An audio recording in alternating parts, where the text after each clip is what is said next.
Hello.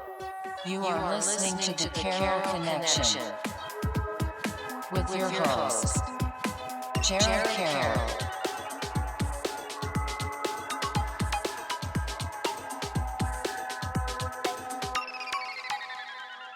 Hey everybody, welcome to the Carroll Connection. I'm your host, Jared Carroll, here to bring you guys another great episode. Did want to take a chance to shout out last week's episode 204 with Mason Tara.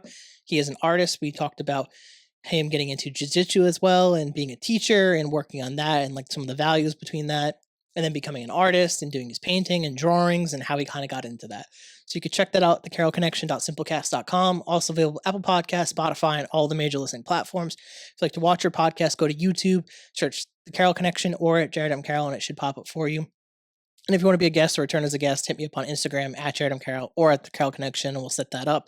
As well as plugging my new book, The 5 Pillars to Create a Meaningful Life. Dropped that last year in the fall. And you can only get that on Amazon. Please get it, read it, review it, submit the review on Amazon because that goes a long way for the algorithm and stuff like that. And that would be greatly appreciated. So that brings me to today's episode 205, bringing back a guest from episode 139, Vasilis.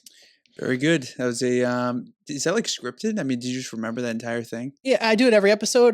But I've never written that down anywhere. I just kind of Naturally yeah. comes It started to it. one day and just like I obviously added It's the like book a nice this last year. infomercial. It's nice. Yeah, do it in the beginning, do it at the end, Yeah, like yeah. keep it, it's the same thing. And Mhm. yeah, I don't know. I just kind of Yeah. stuck with it. That's cool. Yeah, well, it's awesome to be back on here. It's like, I mean, you said, I think it was May 23rd or May 2023 was the last time I was on here. Yes. So that's almost 2 years and 3 or 4 months. It's incredible.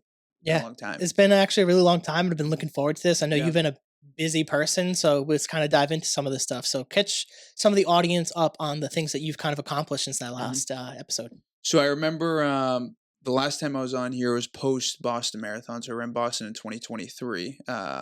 April 2023, which that was like 3 months after I started to run. From there, I set this goal, and I think I probably I did speak about it on here when I got on the last time. I had a goal of in the next 3 to 4 years, I want to hit every continent running marathons. So you have, and correct me if I'm wrong, you have 7 continents? Yeah. So you got At least for as long as we know right now. There Yeah. could be another one. We don't know. I don't know. yet. So yeah, maybe unless they make Greenland into a continent, I don't know in itself. You had Europe, you have Africa, Australia, Asia, Antarctica, South America, North America, and am I missing one over here? Did you get Asia, I got Asia, Europe, South America, North America, Antarctica? Australia. Okay, yeah, basically. So there's 7 of them. 7 of them. Yeah. If I miss one, doesn't really I think matter. you got them. So the point was my goal at that time was I want to hit every single continent, starting with the United States, which I had hit with Boston, and then I headed to shortly after. Was it Africa? No, the first one after. No, fact, like in our counting. Oh, maybe I didn't say. Yeah, Africa, maybe it was Africa. Yeah, I was doing the count in my head. I'm like, sorry to interrupt. I was like, there's no way we forgot that. Yeah, whatever, 7, 6, 7. And then after the fact, I ran Athens. So Athens was in November of 2023 as well. So that was like 4 or 5 months after the fact. And then I hit Morocco a month after that.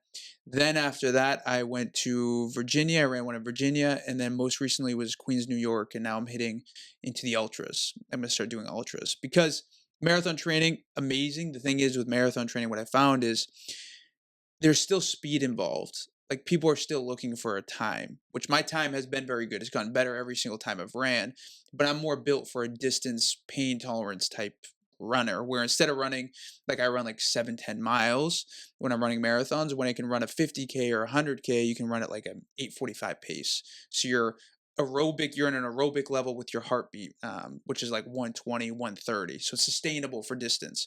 But when you're running a marathon at 7:10, you're running at like a 160 beats per minute, 160 beats per minute, which is exhausting. Mm-hmm. So as of today, I've ran Morocco, Athens, Queens, Virginia, Boston, and now I'm next headed to a 50K in North Carolina comes March. After that, it's going to be Brazil in April and then Istanbul in November. That's going to be sweet. Is there one that we'll say whole experience was like extremely cool? I would say I think it's cool for the way that everyone talks about Boston being hard because you have that, it's called Heartbreak Hill. It's a freaking hill. Now that I'm looking at it, it's like a little baby hill. It's like if you're going skiing, you're going down, what do they call it? Like the Like bunny kitty. slopes or whatever. Yeah, and I was like, wow, this is really hard. So when I ran Boston, it was really difficult at the time. Then I ran Athens. And the thing with Athens, the marathon, it starts off pretty leveled. So you go out to it's the original authentic one, the starting line, miles out. So you take a bus from Syntagma Square in the center of Athens, 6 o'clock in the morning. You got to take it miles out, probably actually 26 miles away. And the starting point's it's pretty even. But then there's 10 miles of uphill, of literal continuous uphill until it eventually breaks at mile 18 or 19. That's when you go downhill. But the thing is with it, it wasn't just the hilly part that was difficult. It was the temperature. Like we're talking for a runner, a good temperature is probably between 45 and 55 degrees at the hottest. It was 70 that day with a glare, no shade. So you're getting somewhat of a burn, but that glare gives you headaches. And I had a fever that day too. So looking around environmentally, I was hurting inside, and then looking at other people pass out, throw up, like it was the most difficult thing I've ever done. I don't think marathon wise is probably a harder one than Athens. That is one race that if someone paid me to do it, I don't think I would do it again. I don't think I'd do it again. Do they always do it around that time of year? Like if obviously, yeah, same week. It's always in November. So it just happened to be. Is that like a warmer temperature than average for that time of year? Maybe it's just I wasn't expecting it. Mm. I was thinking November. I'm thinking a little bit cooler. But when I got to Greece, I got there like 4 or 5 days before. I'm like, damn, it's kind of hot here right now. Thank God we're starting early. But that was like my worst marathon time because of those hills. So it's just like the sun's hitting you for longer. You're seeing people get sick. Like I'm telling you, like people were like throwing up in their hands, man. And that messes with you because you're like, oh my gosh. And then also you stop sweating because I had a fever. So I wasn't sweating anymore, but I was running. Like then I'm like, okay, am I going to get like not hypothermia, but like dehydration, or am I going to have a freaking go into cardiac arrest? Like I remember telling myself that and then looking at my beats per minute and it shooting up because you get worried. So it makes it even more difficult. So after that race, I'm like, if you can do that one, you can do anything. Most difficult one I've ever done. And I've ran 3 since then, and nothing's even touched close to how bad that was. I feel like experiences like that are like kind of really like valuable because like going through like a difficult experience where you actually make it through and accomplish it, you look at all other experiences that you have coming after that, and it's like, this is nothing. This isn't even going to be hard. Yeah. Like having that is actually super valuable to continue to keep doing this. Correct. I'm actually curious, has the training for these marathons changed since that last episode? So I think back then up until so I had run Boston, Athens, Morocco. Those 3 I was running a lot. I was also always at like a deficient like amount of calories. Like I thought I was eating enough because I didn't want to eat too much where I'd feel like bloated or like, I don't know, sluggish. But what I realized after that third one was more weight training, more food, less running. And after the fact, my pains got really bad. I had T-band pains. I had really bad hip pains, back pains. Both my rotator cuffs are like, I don't want to say slightly torn, but in some way they're like not in good shape. So I stopped doing any shoulder exercises. I started lifting a lot of weight on my legs, started eating a lot more, and I'm running probably 75% of the mileage as I used to. And now my times have shot up because the thing is, when you're a runner, correct me if I'm wrong for the people listening, but sprinters focus on their quads, runners focus on their hamstrings. So when I started to focus more on my quad work, my speed has increased. I've gained more weight, but I have more muscle in them. So I focus a lot more on leg workouts and such. Yeah, I don't know if I feel like I saw this somewhere on, because I've been more engaged on like the fitness side of TikTok lately. Over the last year, I've been since, was it the beginning of 2024, probably lost like 10 to 15 pounds and gained some of it back since the holidays. So I'm kind of like working through that again. But it wasn't like I needed to lose a ton of weight, but I wanted to like kind of bring things back in. I had a really bad hamstring. Tighten things up. Yeah, I had a really bad hamstring injury back in 2023 of like January, and I think I might have talked about it on that episode that we had. I had a really bad one. I was rehabbing it. Still to this day, it's never fully recovered. Yeah, it's just one of those things. It's just probably just always going to be there. Yeah, but lately I've been starting to increase my weights a little bit, and I'm feeling good after post workout. Before, like, I'd feel like it'd be sore, but like the other one's not sore. So like I know it's not like a normal soreness, Correct. but it's just like clearly very weak. Yeah. And that's like the thing. And Mhm. over the last year, I've been like getting into meal prepping and like Yeah. back into that. Like I'm like so consistent with certain things. Like Yep. I was eating chicken, broccoli, couscous every day for single day, lunch. yeah. Does not matter. Mhm. Like part of my problem is weekends I fucking say fuck it and Yeah. I don't care.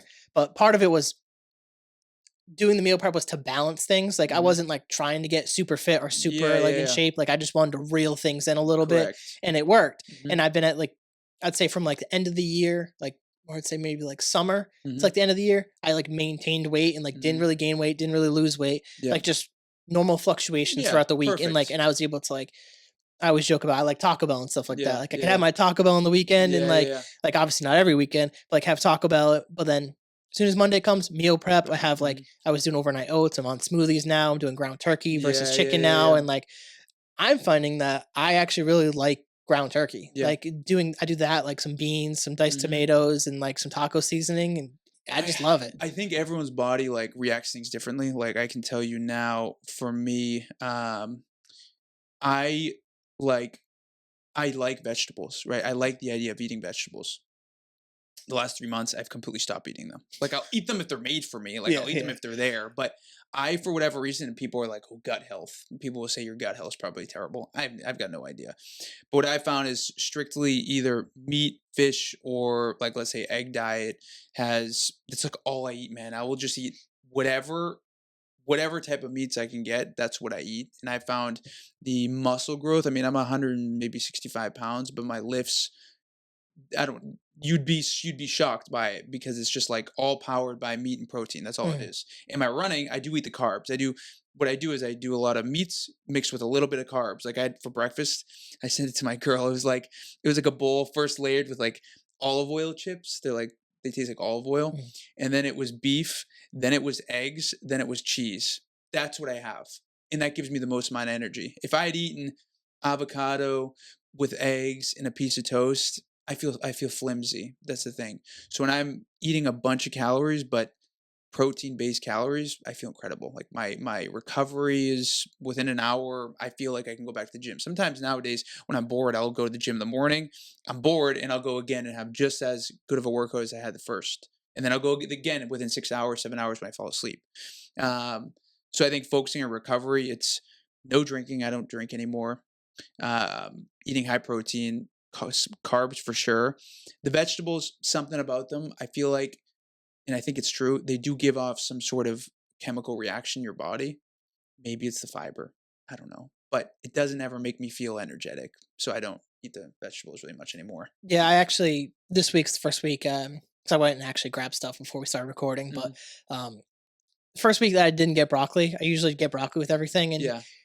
it just I mean, when you eat the same thing for lunch all the time, Yeah. like there's gonna be a point where you're like, I don't want this Yeah. anymore. Correct. Because like when I switched to, I knew I was getting done with the chicken was like when I would like cut it like certain parts and just like I'm just not eating certain parts just because I just Yeah. don't want it Yeah. anymore, Yeah. and it wasn't really benefiting me. Yep. But versus like with the and it wasn't really filling for some reason. Maybe Yeah. it's the vegetable aspect of Yeah. it too. Yeah. You need 'Cause- to eat. I think the vegetables are what makes you full, right? Well, it's the I thought it was the protein that's really Maybe making it's you the full. protein. Like Yeah. the Because vegetables are fiber, low what is calorie and what is stuff, but fibers for gut health, and it's for, I don't know, maybe this. Yeah, I don't freaking I'm know. getting the fiber through the beans, the black Yeah. beans now. But Yeah. like, Yeah. See, I will eat something like that.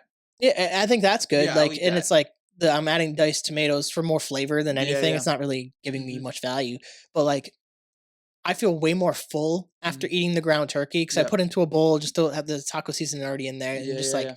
I've seen people on TikTok doing like different sauces and stuff to Yep. spice it up. People do corn. I'm not a big fan of corn. I think there's not really Yeah. much value there.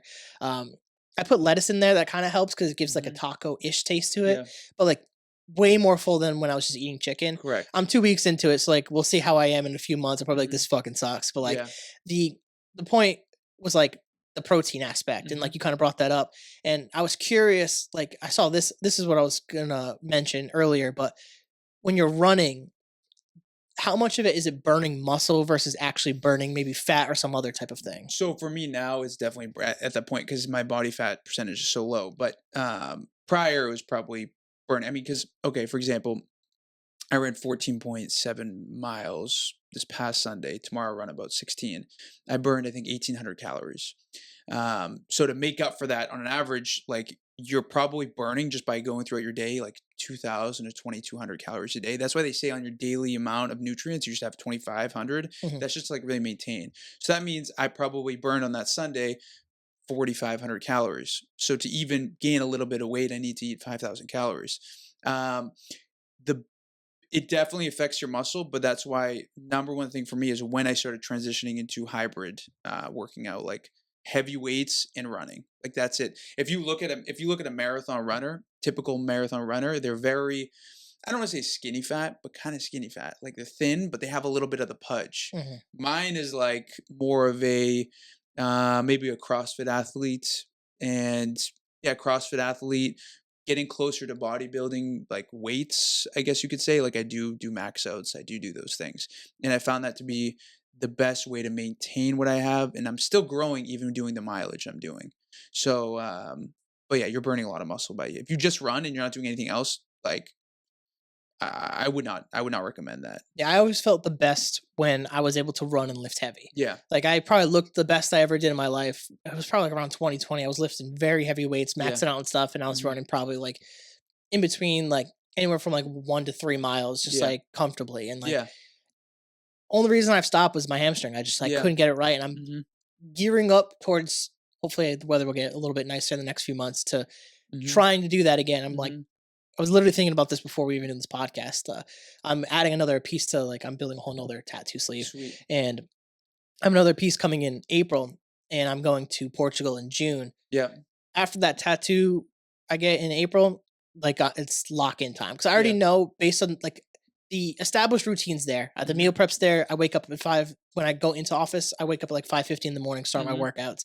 Like routine's already there. You should be burning calories if you're getting a good night's sleep and you're waking up early. That's how you burn calories naturally. So Really, yeah. yeah. So like that's adding on to it. Yeah. So it's like the only piece that I know is gonna push me over is the running. Yeah. Because like I'm like, why am I not like getting the full results that I Yeah. want? Yeah. And like part of it's like I'm not lifting as heavy just Mhm. because like I'm trying to like be careful of the hamstring and Yeah. like Yeah. slowly build it back up. Mhm. But I've noticed the last like couple weeks that I've been able to build up my squats, build up Yeah. my deadlift again, Yeah. and like I think I could start actually pushing this and then Mhm.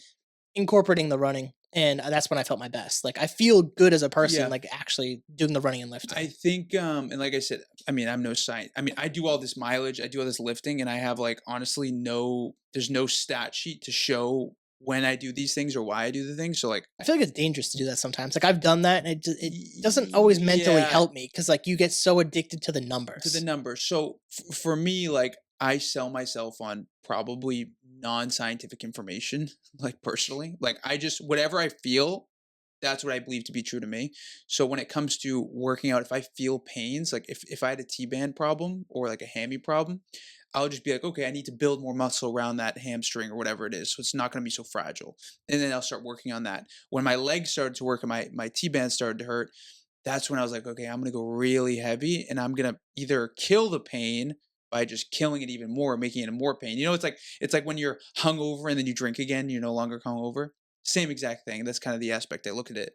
And that's like my best form of fixing it is just to go more intense into it.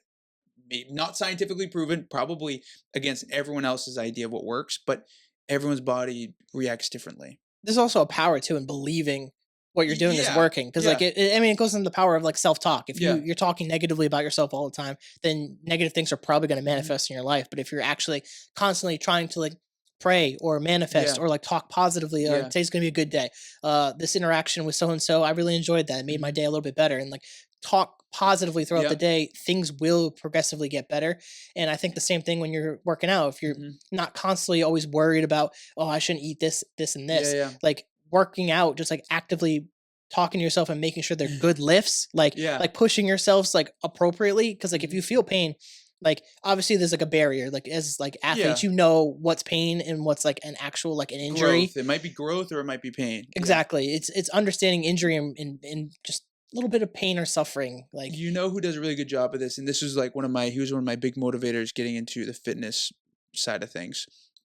Crazy guy, CT Fletcher. he was around years ago, and like he had all these audios on YouTube where he used to like talk to his muscles when he lift. He'd be like looking at his biceps and he'd say like grow biceps.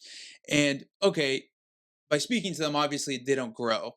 But if you're focusing so much energy on something for so long and continuously putting it into space or areas, eventually it does actually grow. So you'd see this guy in all his videos, people that worked out with him would literally speak to their muscles. And over time, the guy got huge, massive, dude, crazy biceps. I don't know, like 40-inch biceps, like nuts. Not literally 40, but close to. But I do believe in that aspect. It's actually similar to like with plants. People Yeah. always say talk to your plants. It Yeah. helps them grow. And Yeah. it's like, obviously you could argue like plants are living, you need to Yeah. water them and you need to feed them and stuff Yeah. like that. But What you focus on expands. yeah, there's a value to it though. There's Yeah. clearly like obviously something there that's like positive when you're Yeah. talking positively to things. Yeah, and yeah. it's maybe could be labeled as like weird or spiritual or Whatever, man. hippy dippy religious Yeah. stuff, but like there's actual like value to it Yeah. as like a person. Like you're Yeah. gonna noticeably see change in your life when Yeah. you're actively seeking change. Mhm. Like if you're looking for negative things, like I said earlier, you're gonna get those negative things Correct. again. So it's like changing that and figuring that out. I do want to make a little bit of a pivot here and talk a little bit about real estate too, Yeah, because like yeah. obviously it's a big part of your life, your business, and Correct. stuff like that. So interested to know like how your career has been growing since that Mhm. last episode as well. I think it was cool because it's around that same time, 2024 to 2025. This was May, so we're going into 24.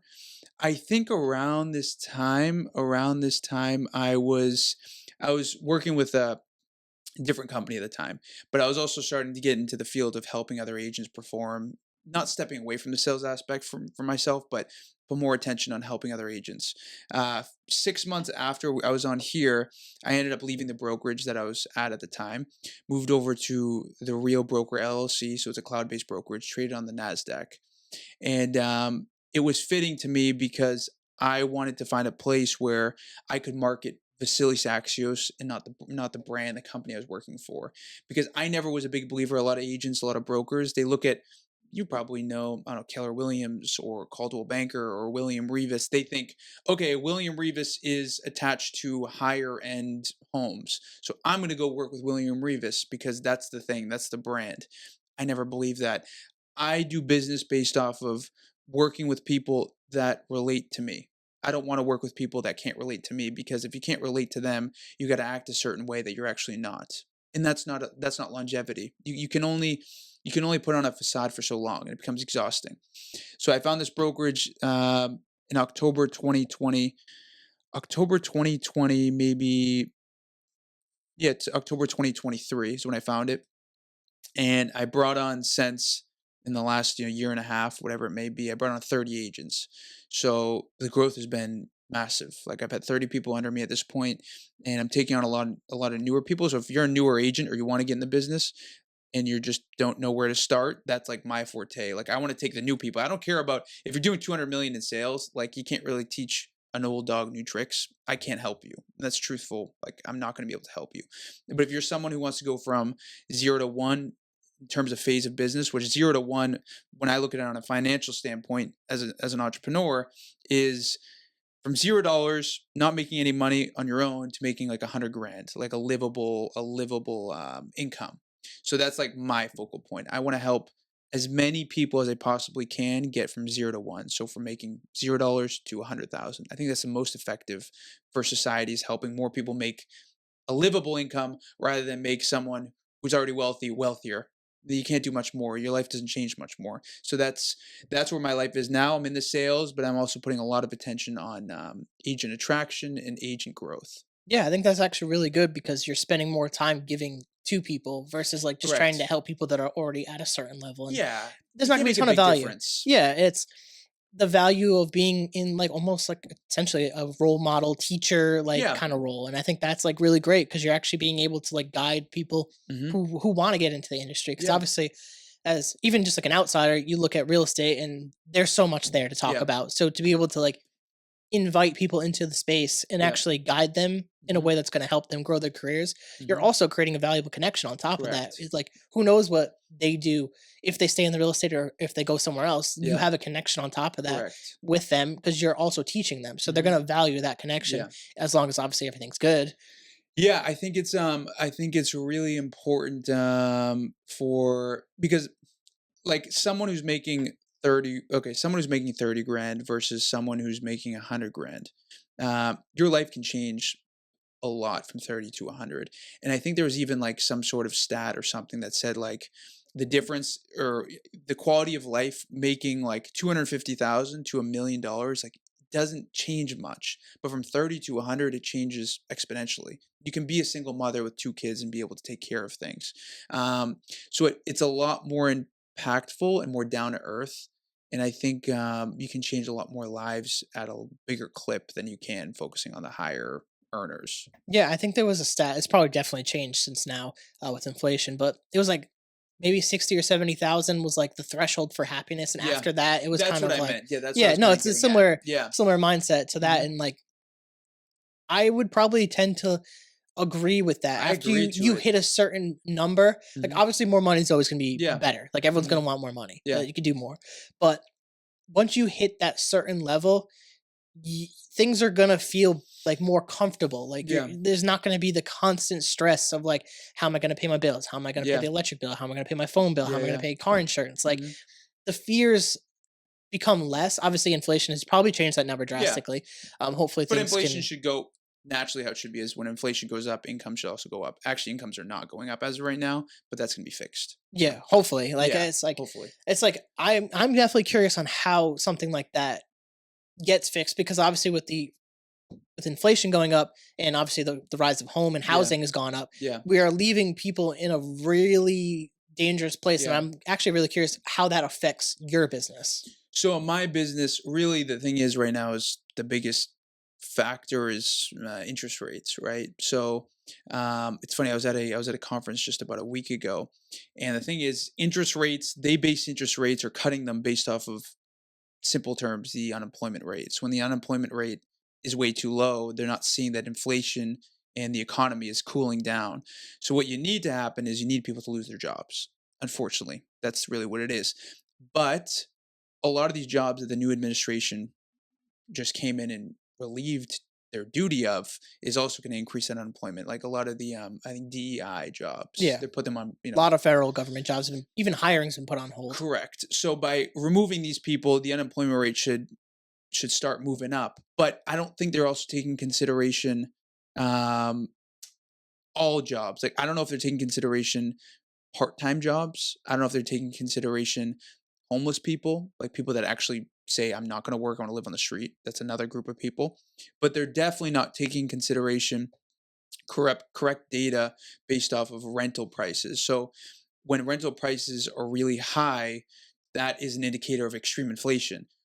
But what we're seeing right now is rental prices are actually going down, but they're not looking at the right stats for it. So the feds, I think, in the coming months will start looking on a broader scale and then a more specific scale that in the city of Boston, for example, those rental prices are coming down. They're just not looking close enough. So I think the inflation is not actually as bad as what they're saying it is. And I think the employment rate is actually much higher than what they're saying it is. But eventually they need to catch it at the right time because we're looking like a month back every time, a month back, a month back. Now, speaking to people day to day in the real estate field, a lot of people lost their job. A lot of realtors aren't making any sales. These are cutting off a lot of the buyers to be able to even purchase anything. So now you don't have as many buyers, or you do have buyers but not qualified for the homes they want to buy. So, along with that, the rental prices are coming down because more people are apt to building multifamily homes.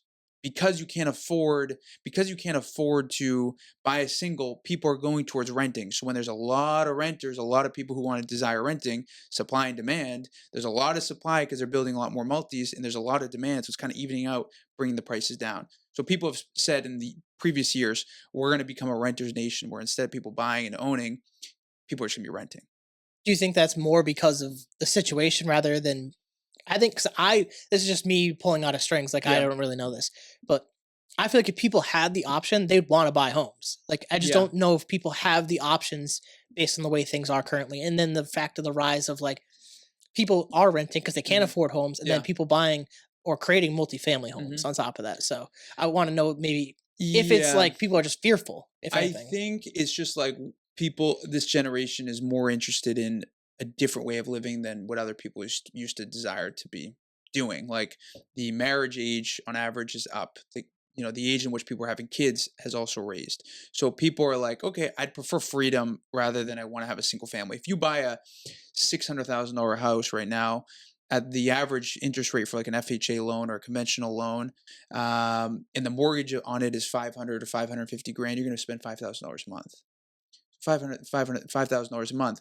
If I'm making 200 grand a year, would I rather spend 200 grand as a couple? Would I rather spend it on paying the house $60,000 a year? So that brings me down to 140 before taxes. So maybe I'm actually only making off of 200, 150. So then minus the 60, I'm down to 90. Would I rather spend that on the house, or would I rather spend it on my day-to-day living, get a good membership at Lifetime Fitness, or go traveling here and there and there? People's desires and interests have changed completely. So I think when the prices do come down, we're going to go back to that where you can have a house, but also have a good gym membership.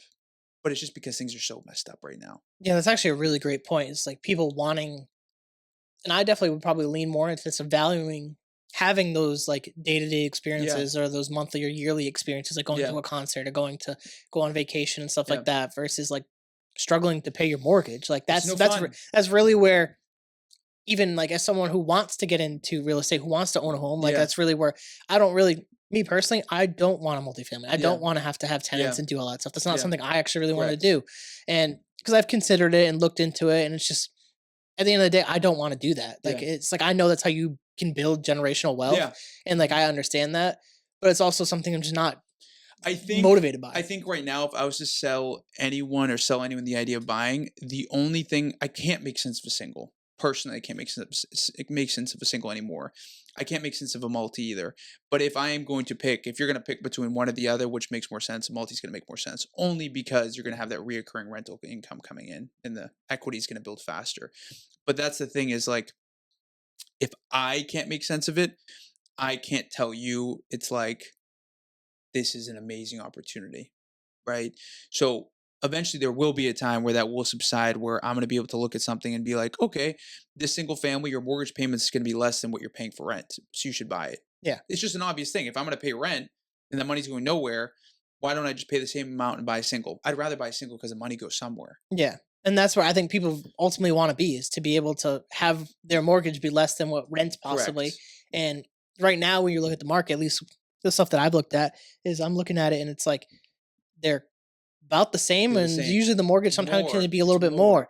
And It's it's more. like, yeah, it's going towards something, but like it's taking so much out of like what In you, the current circumstance, it's too much. and It's you're too you're much. taking away those experiences Yeah. again. So then you're really just, well, I'm working to pay a house, and Yeah. then what's the value in that? Yeah. Like, what's the point of like, especially a lot of people who are doing jobs that they probably don't want to do on top Yeah. of that. So you're having people work to pay for a house, and then they can't live, and then Yeah, it's like, house poor. yeah, It's house that's poor. another huge Yeah. thing that people, especially the last several years, like I've been more aware of, is like people buying houses they probably shouldn't have bought, and Yeah. now either foreclosing or just struggling to even live. I think if there's two things I would say for someone, it's first, look at a multi. If a multi can't make sense, look at a condo. Those are the two things right now. Mm. And I've there's seen a good lot options. of condos going There's up. a lot of Yeah. condos. There's some good loans as well. So if you already own a single, which is cool, if you already own a single family, you're utilizing a lot of the times your FHA loan, it's the government backed loan. That's your first time home buyer loan. It's like as low as 3% down.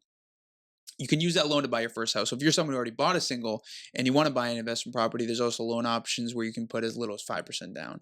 Where before, that used to be 20 to 25%. So instead of 25% of $1 million is 250,000. Now it's 50,000. Then add some closing costs and such. Speak to your mortgage broker for that. But that is what the government's doing. They're trying to make it where you're gonna have bigger mortgages, but you can still afford to buy it with a smaller down payment. Yeah, I feel like I was actually gonna just hit that. I was like, I don't even feel like that's valuable at all, because at the end Yeah. of the day, like you're still paying more monthly. It's You like are. I'd rather have a better interest rate on a first time home buyer's loan Yeah. versus like less down payment. Like I'd rather Yeah. put more money down because Yeah, that knocks the correct. payments down. Correct. And obviously eventually you're closer to actually owning the home. Yeah. So like maybe this is just me spitballing. I don't know if this would ever happen, but like maybe they have to look at that whole program and say, Yeah. this might have to be the change that we make. Cause like me being able to put down 5% doesn't do anything for me. Like, No, like it's it makes it worse, honestly. Yeah. Like, and it's, so it's like, what's the value in even having that as an Yeah. option when it doesn't really do anything It for doesn't. us? Yeah. It's about if you're willing to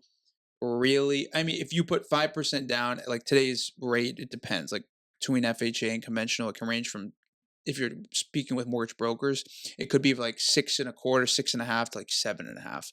The difference between 1 point is so much. So if you have a 7.5 now, if you bought something at 7.5 now, and your mortgage payment is $10,000 a year, $10,000 a month, when that comes down to 6.5, which you could find at 6.5 now, and you refinance that rate and that mortgage, the payment substantially does come down. And then you wait again, once it goes down to a 5.25, then we're talking the payments start making more sense. That's when the rents that you're getting from the people living in your 3-family are going to start getting closer to paying the mortgage. That's when it makes sense. And based on, I've listened to a few podcasts, and I think it was PBD was talking about this, where that they think that 5% is kind of where we should kind of hit and sit. Yeah. Like, is that something that's talked about within the industry? Is like 5 like kind of the number that everyone hopes for? Is it actually like, could we ever get to a 2 or 3 again? The 2 or 3 was synthetic, so I don't think so. I mean, I don't think so, but maybe it's anything's possible after that whole thing.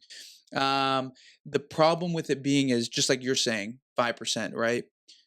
Imagine it does get down to 5%. You start looking, I start looking, they start looking, this person starts looking. Everyone's looking at the same thing. It's 5%. It's a great rate.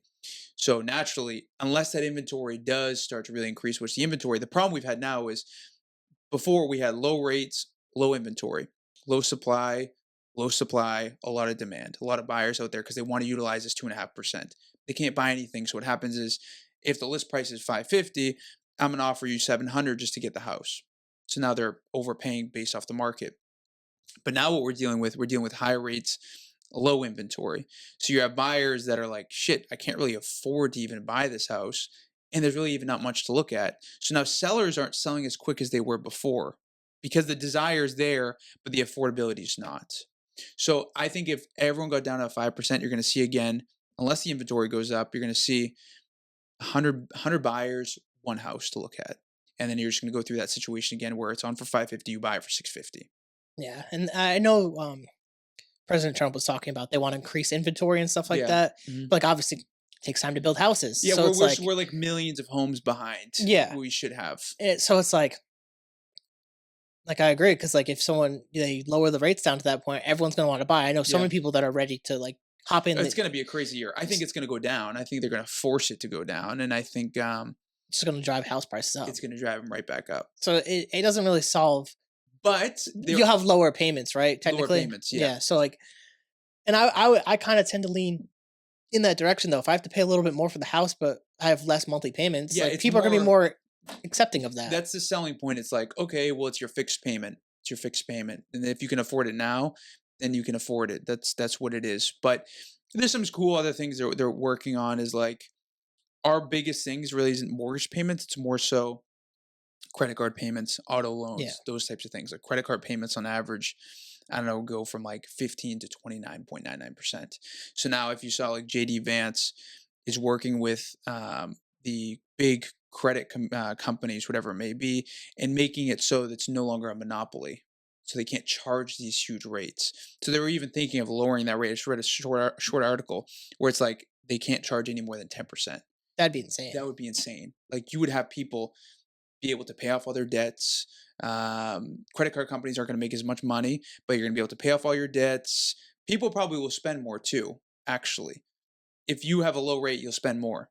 People are more fearful when you have a high rate, but the problem is now it's not that people aren't fearful of spending the higher rate. It's just they have to spend at the high rate. So you're kind of getting cornered. They're making you to spend, which sucks. If you have the option, if someone says, hey, here is $1 million at 10%, I'm going to spend $1 million. I'm not going to spend $1 million at 30% though, unless I have to spend it. Yeah, and that's kind of where we are right now financially. It's actually really dangerous. Like Very dangerous. You have to spend it. Yeah. You start seeing people pay bills on credit cards, dude. That's when you know. Yeah.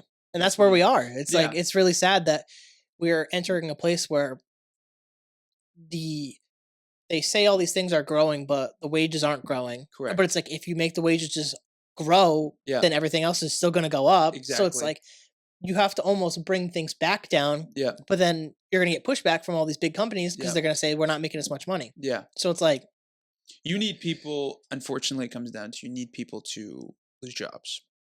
Sucks, but that is the only way you can really taper it. You need like a crazy job report showing that the unemployment rate's like 5%, which would be like crazy. If the job report came out 5% unemployment rate, then we're talking rates would come down to fucking 4% probably overnight. Well, after the Federal Reserve. is that because essentially it's increasing the value of what people are earning? Because like less Well, people are yeah, earning. it's gonna make money worth more. It's gonna make money worth more, but it's also going to show that things are cooling down. Like things are just so hot right now. Like it's like turning the what is it called? What's the thing on the stove? The burner. You're turning Yeah, yeah. the burner on and leaving it on at full capacity when you're cooking eggs. Like that shit burns the egg. It doesn't cook through, it just burns the thing through. So right now we're like at that phase where it's like an egg's on a pan, but you're at full 7 whatever on the burner and it's just burning right through it and you don't even want to eat it anymore. It's trash. So, yeah. Yeah, we're in a very difficult spot, and But you know what? Faith, if you got faith, everything's gonna be fine.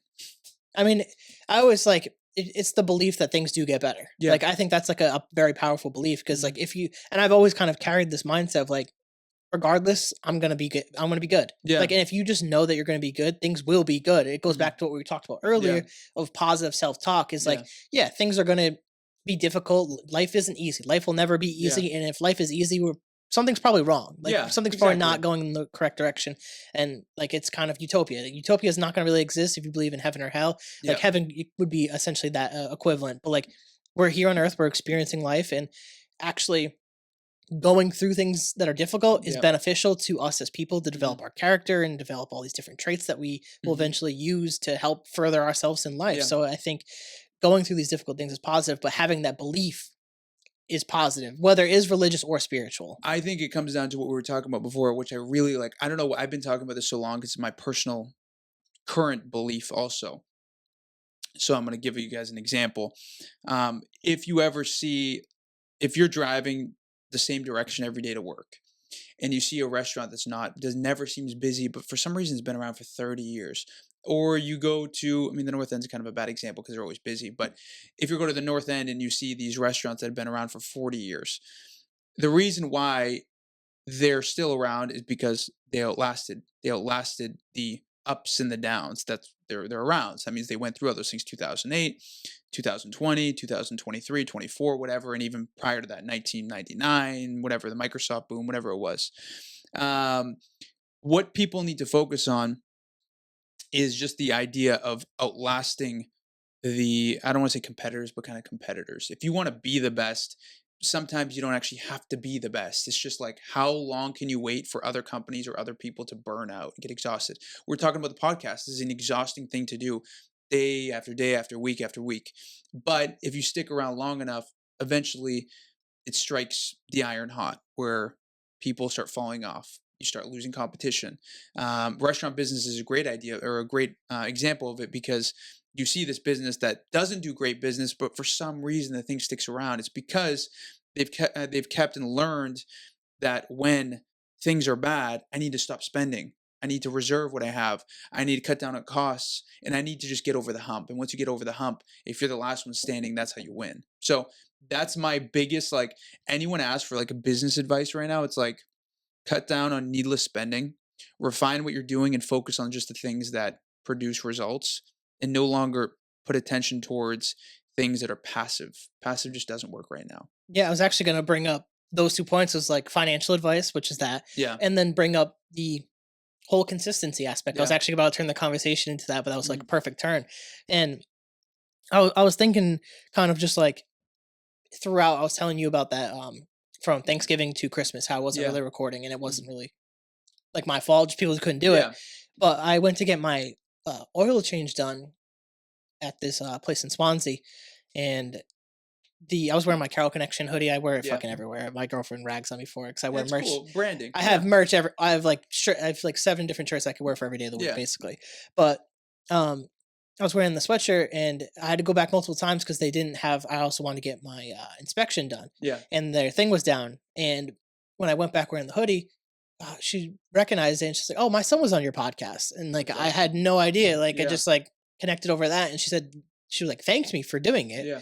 And it's like it's good that people are highlighting local stuff and like actually talking about that. Yeah. And then since they couldn't do it, I just took my car, went somewhere else, Mhm. and went to this other place. And this guy was like, I was obviously wearing the hoodie still, Yeah. asked me about the podcast. Mhm. And I was like, yeah, tell him I've been doing it for 5 years. I have this many episodes, and Yeah, we connected over like PBD and stuff like that. Yeah, He's like, yeah, I'm really into podcasts. And I was like, I'll check it out. Come back. He's like, oh, I listened to a few of the episodes. I really actually enjoyed what you're like Yeah. kind of talking about, and I'm gonna listen to some more later. And I was just like, wow, like something like that was like, give you drive to do yeah, it again. it relit that spark where I Yeah. was like, obviously, when you've done anything for an extended period of time, Yeah. there's going to be moments where you don't want to do it anymore. Burnout, a little bit of burnout maybe, or Yeah. disinterest, or like, okay, where's this going? And Yeah. I've gone through that several times. Yeah. Like starting the podcast, like COVID happens. I was like 17 episodes in, if that. Mhm. Could have quit there. Yeah. After 2020, I went through a bunch of different like relationship issues. I was going Yeah. to therapy, trying to find myself. Like I could have stopped the podcast there. Like different points, you need obviously hitting 100 episodes. I could have stopped after 100 Yeah. episodes. Hitting 200 episodes, I could have stopped after that. Yeah. Releasing the book, could have stopped after that. That would have been like the perfect closing. Like, Yeah. You to like a could chapter. You could justify it. Yeah. Yeah. And I almost did. Yeah. And then I think it was, I forget if it was like fall or summer. I forget exactly when, but I interviewed my grandmother. Mhm. And I've talked about on this podcast several times with my grandfather, who I had in episode 2, who passed away. Mhm. And to sit in that room with her, we had his cutout. He was a huge Providence Friars fan, so during Yeah. COVID, if you paid and you're a season ticket holder, you could have like the cutouts in the background while they dope. played. So she had this cutout still, Mhm. and we put the cutout behind her on the couch, and we did the podcast in her Oh, that's in awesome. her in the living room, and it just like was like so surreal to like see the growth of that podcast from Yeah. episode 2. Obviously, knowing he was terminal, he Yeah. had brain cancer, he was gonna pass away eventually, Mhm. to doing that episode with my grandmother, and to feel the energy in the room, to like see what the podcast has become. Yeah. And then obviously writing this book, he's the dedication page, the take a chance. Like I have it tattooed on me. Oh, that's like amazing. Yeah. it's like so much that has come from this thing, from me just sticking it out and outlasting, Yeah. whether it's other people doing podcasts or outlasting people that do creative things. Yeah, like yeah. just stick to what Dude, you that's know. all. I think I think more important than skill or anything else is just doing it consistently. Like you go to the gym and you see people go in there for 3 hours, right? And they'll go twice a week or something, but they go 3 hours at a clip. I'll go in for 30 minutes, 7 days a week. I can tell you right now, 10 times out of 10, I'm going to beat you, because I know that I don't hit my point of failure every single day with the purpose of being able to do it again tomorrow and replicate it. Because I'm not looking 1 year. Not looking 5 years. I'm looking like 40, 50, 60 years from now, because I want to still be able to do this.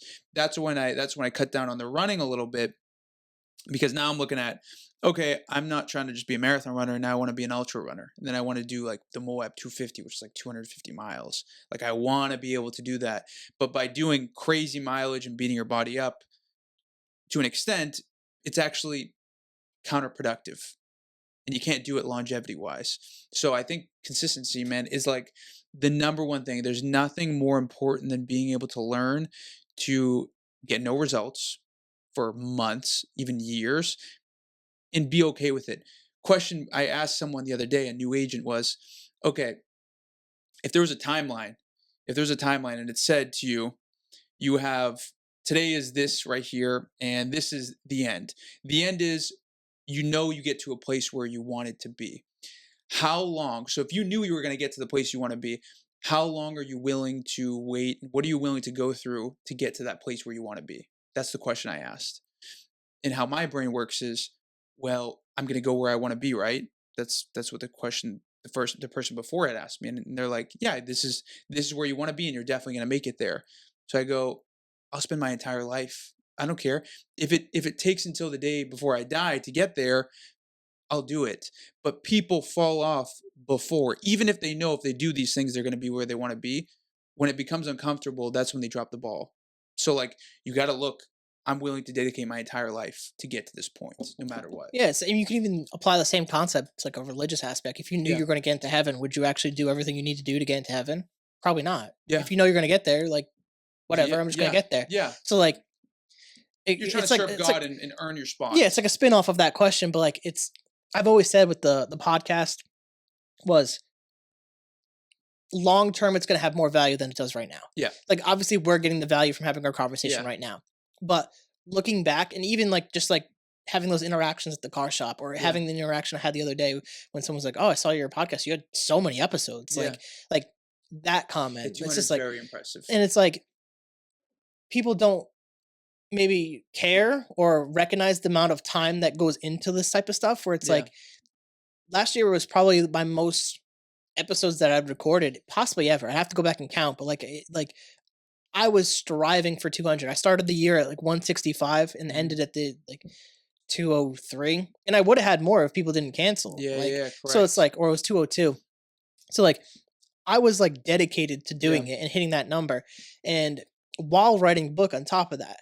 So it's like, and I work a regular job. I'm an average everyday person. I do that. So, and I work out. I have a relationship that I tend to. I have family. Like all this stuff is going on, but it's the dedication to continue doing this because I know this serves a greater purpose, and it feels like I live within my purpose when I do this. Yeah. And like even when I don't want to do it, or I feel like maybe this is coming to an end. I do it, and I'm like, yeah, this is what I'm supposed to be doing. Like, this is where I'm supposed to be. And it's like trusting that faith that the right things will manifest when they're supposed to. And I was talking to Amanda on our 2024 year in review episode. It was like, I don't know what I want to do next, but I've learned to just not force something either. Like I wanted to write this book probably back in 2020. I didn't have a concept. I didn't have an idea. I just know I wanted to write a book. If I wrote a book, it'd probably be the worst book. No one ever would want to buy it. No one would support it. They'd be like, cool, you wrote a book, whatever. 5 years of doing a podcast, created a platform. So when I launched this book, all the relationships that I've had came back where people were sharing it and posting about it. Family was posting about it. People were I had some families that were posting pictures of them reading the book on their deck and stuff like that. And like, it didn't sell like hundreds and hundreds of millions of copies. But like the people that were in my life or in my network supported the fact that I did this. And this doesn't happen if I don't do the podcast consistently. Correct. If I did a podcast maybe once a month, casually did it. Then launch it. Who knows? It might not stick. It might not stick. Correct. And you might not stick with it. It's not enough skin in the game for you to actually think top of mind, because the month rolls around and you're like, oh, I'm supposed to do one of my podcasts. I don't really feel like doing it. But when it's consistent, you want to do it. You got to continue to do it. Yeah. And it's investing too. Like I invest in this. And like, obviously anyone who creates podcasts, you don't have to invest into merch or different microphones or cameras and stuff. Like it helps. And like we were talking earlier, like you could argue that my setup is like boring. It's simple. I keep it very simple the way I do things. But like I've always leaned on this. It's not about the actual like aesthetic of the content. It can help, obviously. But if you're actually saying good things and having good conversations within your content, that's going to be more important for yourself and for the person that you're talking to and the viewers. Like if we're just sitting here talking about, I don't know, fucking random sports or stupid shit, like obviously this sports podcast, but like stuff that like surface level stuff. I mean, I don't listen to that shit. It's not going to be super valuable. But when we're actually talking about stuff that matters, talking about like all the marathon stuff, talking about your training and how you're going through that, this is stuff that actually matters and can help inspire. It can help someone else to do the same thing. That's the thing. And that's the thing is like, it's the butterfly effect essentially. I've always said that is like, we don't know who's going to listen to this. They might listen to this and be like, I want to work with you. And they hit you up, they DM you, and now they're one of your agents. Like you never know. I'm saying that's a long-term game. Like a lot of the actions I do are not an immediate result. Like 9 times out of 10, your connection today results in something 12 months. So like I have with the company I'm with, a lot of people ask me, so like, how are you bringing on so many agents? And I go, because I'm not trying to do it. And what I mean by that is I befriend people. My main purpose with relationships is to build a relationship. But when you find people that dig how you do things or like how you do things, they want to be around you. So however they can get in your circle, they'll do that. Same with me. When I want to be in someone's circle, I have a new agent who signed on. I'm like, Eric, for example. his studio is great. I love what he does over there. It's a creative, space, and I actually believe that he could probably do really well with it. And I'm thinking, I want more content myself for my stuff. How can I serve you and be in your circle and meet the people you know? I'm going to provide you people who need your services, and that's how we do it. That's how I do a lot of things. It's like I always try to give with the intent of not getting something back, but putting me in a room with someone I want to know. That's it. Yeah, and I even remember the first time that you came on the podcast. Mhm. After that, I was like, yeah, I'm gonna talk to this guy again. Yeah. Like 100%. Yeah. Like just the mindset relate to you a lot on that. The way that you do your content, the consistency aspect. Like there's very few people that I could say that I've had on the podcast that continue to do it Yeah. post podcast. You die off, man. It's very easy to die off. Yeah, Very and easy. I've seen it. Like there's a lot of people that do really cool things Yeah. that don't always continue at the rate that they were before the Yeah. podcast. And it's not, obviously you don't know always what's going on in people's lives, but Yeah. it's sad when the consistency aspect starts to die off and you don't see them on your feed as much. And it's like what you said though. It comes to what's the intent of it. Mhm. Why are you making it? And that's like, if no one listens to it, are you still going to do it? If the answer is yes, then do you have a good intent? That's like how I look at things. Nothing is a home run. Nothing is a sure thing. Like you might never have anyone listen to it ever, but are you willing to not have someone listen to it forever? And would you still make it? Would you still continue to make the content? My answer is yes, because if it's just one person, then that one person is someone you need to know. Then it's worth it. And that one person cared enough to actually listen to what you had to say. Correct. Like I look at plenty of solos that I've done. Mhm. I post them on YouTube, probably could get 5 views on it. Yeah, Don't care. doesn't Like matter. doesn't matter to No. me. Like Yeah. and this could get crazy dark, but it's like even the situation, like knock on wood, something doesn't ever happen to me, but something Yeah. does. Yeah. Like inevitably. But it's something when I'm young or something like that. Yeah. People are gonna flock to this stuff Yeah. and look at it, and maybe they missed out on something that I said, and they could have Yeah. created a like relationship, and we Mhm. could have done podcasts, and I could have promoted them, or like Mhm. different things. Like you miss out when you don't share sometimes. Yeah. And that was actually something that my guest last week said was like, if you're gonna create it, you might as well just share it. Like, Yeah. why not share your whole? You're literally hurting yourself by Yeah. not sharing it when you're Correct. creating something. Mhm. And it doesn't have to be a podcast. It doesn't have to be art. It doesn't have to be a book. You don't have to be a real estate agent. You don't have Yeah. to be a marathon runner. You Mhm. don't have to do fitness. Like No. you can find what you want to do. Mhm. Just start recording it. Start Yeah. sharing it. Like we live in a digital age to not share it.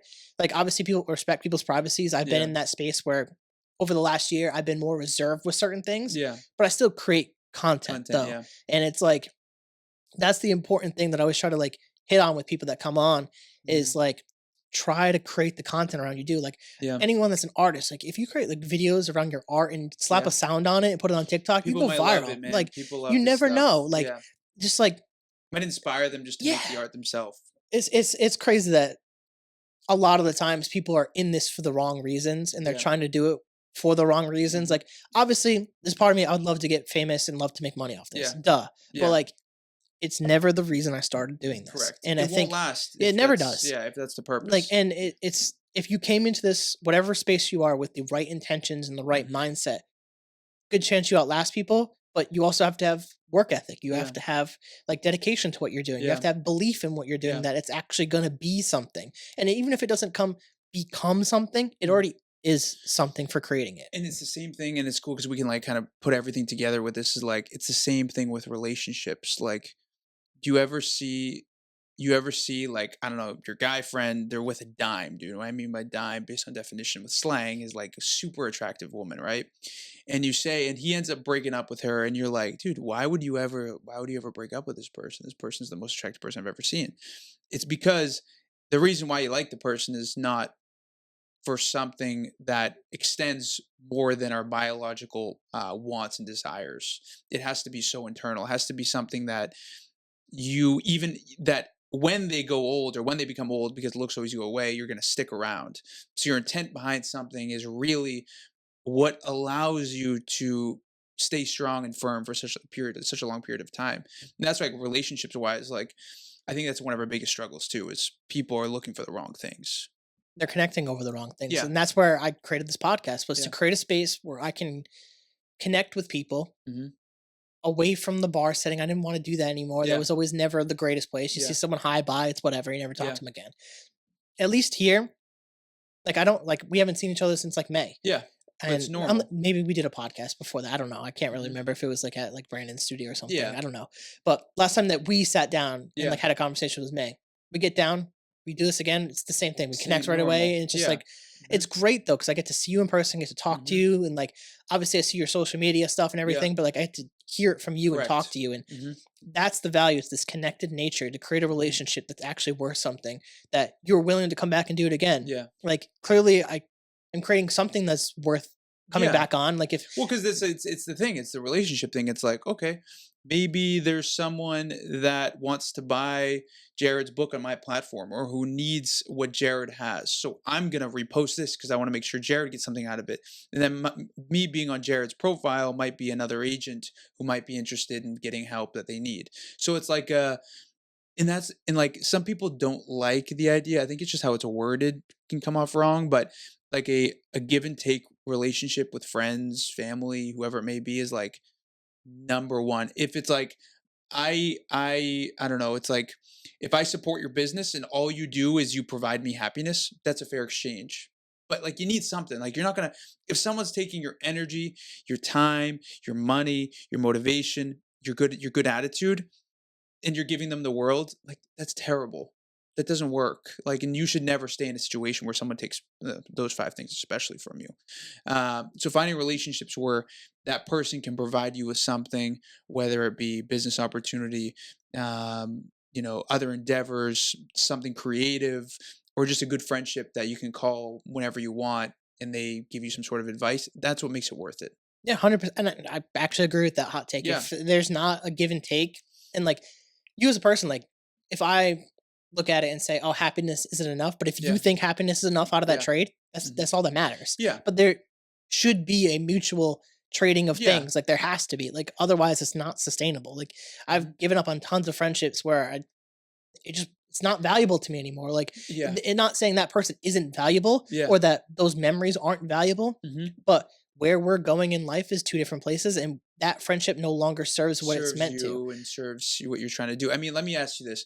When you open the door for someone, what do you expect them to say? Probably hello, or are you talking like a front door like interaction, Yeah, or like like let's say you're walking into oh like a Chipotle. work, or if like I do it for work, everyone says like thank you or something like that. Yeah, like I mean, I was out last night and I opened the door. I opened the door for everyone. Like no matter if it's freezing out, I'm gonna keep the door open for you, guy or girl, it doesn't matter. I don't want to say expect to thank you, but like the fact that you don't say thank you makes me not want to do it again. Like I could just close the door and just not even think of you, right? And those things are like the reason why people start opening doors is because they liked how it made them feel when someone would react to it, right? It's worthy of me to open a door if someone says thank you. I'm not getting anything else besides appreciation, and I'll continue to do it if you're getting appreciation or validation that you're doing the right thing. And like, I mean, last night, for example, I was like bullshit about it because I opened the door and they didn't even, there was no nothing. Like they thought it was probably the fucking doorman. I don't know. They didn't say anything. They didn't even look at me. And I was like, this motherfucker, dude. They don't say no, nothing. And that's an awareness level problem too. But the reason why we do the nice things is because we get something in return, whether it be happiness, a thank you, or a can I help you as well. Doesn't matter what it is, but you get something. And that's what motivates people to do good things. Yeah, props to you for not saying you're welcome as they didn't say anything. I know. So many people I like said would it in do. Greek. I said it in Greek. I'm just like, That's honestly the better. yeah. Like as someone who doesn't speak another language, I hate it, Yeah. but I love when people like. I was bullshit about it. Yeah, I love when people do that. Yeah. Well, they'll say 'Cause something I in was there. with a girl, and Yeah. I'm thinking like, hopefully you don't think that it's okay too. Yeah, it's know? like I don't know. It's just like that. Like I wish I could. Like we'll see where the way technology goes. If you get one of those Google earpieces, you Yeah. hear people talk. Like people won't be able to talk shit the way they Yeah, used to. It's gonna that's be what I'm saying. different. Like Yeah. especially when you're traveling, you hear someone they're probably talking shit easily. Like Oh, I mean, all the time. so I mean, Americans we do it. Someone Yeah. speak English. They come Yeah. most of the time. They do speak English if Yeah. they're traveling here. But it'll be interesting to see what that Yeah. where that goes. But Mhm. we are getting towards the end of the podcast, so I want Mhm. to start bringing this home. Yeah. I don't have any like last questions for any like the return guest, Yeah. but I want to give you the opportunity to say anything that we might not have covered that you want to cover, Mhm. kind of like closing, and then Yeah. I'll let you plug stuff after we do all the things. Cool. So like I wrote down a bunch of different things like previously before we started. One big thing is I got this term from someone else. I'm going to use a different term for it so I don't like take his trademark, let's say. But let's say it's the A factor, right? So the A factor is something that someone has that allows them to be different. So like you might have the A factor for podcasts. I might have the A factor for real estate growth or real estate sales or real estate attraction of other agents. Everyone has their A factor. So if you're someone who wants to find something you're really good at, right? You got to try a bunch of different things out. And when you feel like you naturally have a grasp on it, that is the A factor. So when you're building a business, the best way to build a business is number one, you find what you have an A factor in. And then to build that environment, you also find people that also have that A factor. That's how you build a big foundation, an environment that you can actually grow. Because I found through personal experience, I couldn't find an environment that was good for my growth. So I decided to leave that environment and start building my own. I had the A factor, and now I only choose those people in my life that also have the A factor. That's the best way to build an environment. So if you're around people that are not aligned with your things, you probably need to leave it and you need to go find your own thing to create from the ground up. The A factor. Perfect. I think that's fantastic advice. And Yeah. I actually really agree with that. I think I Yeah. really resonate with that. It's the trying of different things, and you'll Yeah. eventually find something that sticks. Like, Yeah. because if you're going to keep trying, Mhm. something will stick. Like, you Yeah. can't, it's not like you're going to try forever. I mean, there is that possibility. Can't say it's never, Yeah. but maybe you're just trying the wrong things. Mhm. But you'll find something that really resonates with you, that's Mhm. really like drives you. And I didn't know it would ever be podcasting. Yeah. I just really liked Joe Rogan at the time, and I Mhm. started to get the equipment, and here I am. I'm a podcaster. I wrote a book, and Yeah. we'll see what comes next. Like, Mhm. who knows? But Yeah. it's the trying part, and Yeah. I think that's a great way to kind of wrap the podcast. Yeah. Vasilis, I really appreciate you coming on the podcast. It was awesome. I love doing this. We'll have to do it Yeah. again as well. Mhm. If you can, look into this camera and just Yeah. plug the stuff where everyone can find you. So everyone can find most of my information, my content's on Instagram, Vasilis Axios, VASILIS_Axios, Instagram. That's where majority of my stuff is, and I kind of want to keep it on there actually.